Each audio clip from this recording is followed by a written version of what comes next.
Taste the Daily. Taste the Daily. ಅಂತೆ ಸಾಕಷ್ಟು ವಿರೋಧ ಇದೆ, ಪರ ಇದೆ, ಅದ್ರ ಮಧ್ಯೆನೇ ಸಮೀಕ್ಷೆ ನಡೀತಾ ಇದೆ. ನಾಳೆ ಸಮೀಕ್ಷೆ ಮುಗಿಯುತ್ತೆ ಅನ್ನುವಂತ ವಿಶ್ವಾಸ ಇದೆ. ಕೊಪ್ಪಳದಲ್ಲಿ ಸಿಎಂ ಸಿದ್ದರಾಮಯ್ಯ ಹೇಳಿಕೆ ಕೊಟ್ಟಿದ್ದಾರೆ. ನಾಳೆ ಸಮೀಕ್ಷೆ ಮುಗಿಯುತ್ತೆ ಅನ್ನುವಂತ ವಿಶ್ವಾಸದಲ್ಲಿ ಮಾತನಾಡಿದ್ದಾರೆ. ನಾಳೆ ಸಂಜೆವರೆಗೂ ಕೂಡ ನೋಡೋಣ ಅಂತೇಳಿ ಸಿಎಂ ಹೇಳಿದ್ದಾರೆ.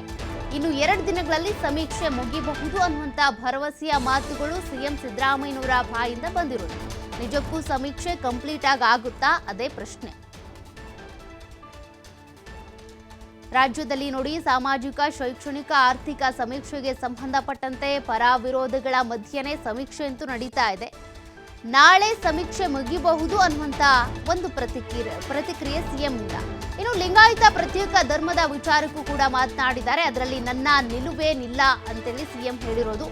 ಯಾವ ಮುನ್ನೆಲೆನೂ ಇಲ್ಲ, ಹಿನ್ನೆಲೆನೂ ಇಲ್ಲ. ಕೆಲ ವಿರಕ್ತ ಸ್ವಾಮೀಜಿಗಳು ಇದರ ಬಗ್ಗೆ ಮಾತಾಡ್ತಾ ಇದ್ದಾರೆ ಅಷ್ಟೇ. ಕೊಪ್ಪಳದಲ್ಲಿ ಸಿಎಂ ಸಿದ್ದರಾಮಯ್ಯ ಹೇಳಿಕೆ ಕೊಟ್ಟಿರೋದು. ಸಿದ್ದರಾಮಯ್ಯನವರು ಕೊಟ್ಟಿರುವಂತ ಹೇಳಿಕೆ ಇದು. ನಾನು ಇದರಲ್ಲಿ ಯಾವುದೇ ರೀತಿಯಾಗಿ ನಿಲುವನ್ನ ಹೊಂದಿಲ್ಲ. ಇಲ್ಲಿ ಹಿನ್ನೆಲೆನೂ ಇಲ್ಲ, ಮುನ್ನೆಲೆನೂ ಇಲ್ಲ. ಕೆಲ ವಿರಕ್ತ ಸ್ವಾಮೀಜಿಗಳು ಈ ರೀತಿಯಾಗಿ ಮಾತನಾಡ್ತಿದ್ದಾರೆ ಅಷ್ಟೇ ಅಂತೇಳಿ ಸಿಎಂ ಸಿದ್ದರಾಮಯ್ಯನವರು ಪ್ರತಿಕ್ರಿಯೆ ಕೊಟ್ಟಿದ್ದಾರೆ. ಲಿಂಗಾಯತ ಪ್ರತ್ಯೇಕ ಧರ್ಮ ಆಗಬೇಕು ಅನ್ನೋ ವಿಚಾರಕ್ಕೆ. ಇನ್ನು ನವೆಂಬರ್ನಲ್ಲಿ ರಾಜಕೀಯ ಕ್ರಾಂತಿ ಆಗುತ್ತೆ ಅನ್ನುವಂಥ ಚರ್ಚೆಗಳು ಕೂಡ ಓಡಾಡ್ತಾ ಇದೆ. ಯಾವ ಕ್ರಾಂತಿನೂ ಇಲ್ಲ ಕಣ್ರಿ, ಜೊತೆಗೆ ಭ್ರಾಂತಿನೂ ಇಲ್ಲ. ಕೊಪ್ಪಳದಲ್ಲಿ ಸಿಎಂ ಸಿದ್ದರಾಮಯ್ಯನವರು ಸ್ಪಷ್ಟನೆ ಕೊಟ್ಟಿದ್ದಾರೆ. ಯಾವ ಕ್ರಾಂತಿನೂ ಇಲ್ಲ, ಭ್ರಾಂತಿನೂ ಇಲ್ಲ, ಎಲ್ಲವೂ ಇದ್ದ ಹಾಗೆ ಇರುತ್ತೆ ಅಂತ. ಮತ್ತೊಮ್ಮೆ ನಾನೇ ಸಿಎಂ ಅಂತ ಪುನರುಚ್ಚಾರ ಮಾಡೋದಕ್ಕೆ ಹೋಗಿಲ್ಲ. ಕಾರಣ ಹೈಕಮಾಂಡ್ ಈಗಾಗಲೇ ಒಂದು ಸ್ಪಷ್ಟವಾದಂಥ ವಾರ್ನ್ ಮಾಡಿದೆ. ಯಾರು ಕೂಡ ಸಿಎಂಗೆ ಸಂಬಂಧಪಟ್ಟಂತೆ, ಬದಲಾವಣೆಗೆ ಸಂಬಂಧಪಟ್ಟಂತೆ ಹೇಳಿಕೆ ಕೊಡಬಾರ್ದು ಅಂತ. ಹಾಗಾಗಿ ಕ್ರಾಂತಿ, ಗೀಂತಿ, ಭ್ರಾಂತಿ ಇದ್ಯಾವುದು ಇಲ್ಲ ಅಂತೇಳಿ ಸಿಎಂ ಸ್ಪಷ್ಟನೆ ಕೊಟ್ಟಿದ್ದಾರೆ.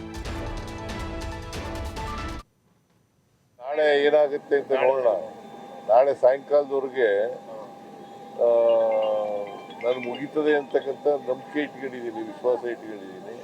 ಈಗಾಗಲೇ 1,10,00,000 ಮನೆಗಳು ಸರ್ವೆ ಆಗಿದೆ. ಇನ್ನು ಉಳಿದ ಮನೆಗಳು ಸರ್ವೆ ಆಗಬೇಕು. ಇವತ್ತು ನಾಳೆ 2 ದಿನ 60% ಆಗಿದೆ. ಸೊ ನಿನ್ನೆವರೆಗೆ ಇವತ್ತು ನಾಳೆ 2 ದಿನ ಇದೆ. 2 ದಿನದಲ್ಲಿ ಕಂಪ್ಲೀಟ್ ಆಗ್ಬೋದು ಅಂತಕ್ಕಂಥ ವಿಶ್ವಾಸ ಇದೆ.